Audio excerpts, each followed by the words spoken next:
In this video, I'm going to show you how to change the account language in your Shopify webshop. So the first thing you want to do is you want to go to Shopify, then go to the left to all these options, and you do want to go all the way down till you see settings with the gear icon.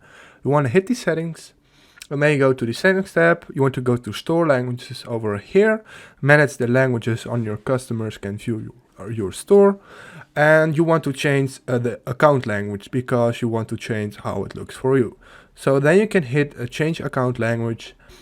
Change language, I can change it to Dutch, a beta version, but as you can see it now in English. So hit change language.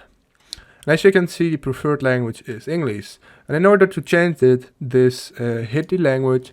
You can change it to pretty much any language over here. So I can change it to Dutch over here, hit save, and as you can see, now you successfully changed your account language. So if this video helped you out, please leave a like, please subscribe, and see you next time. Bye.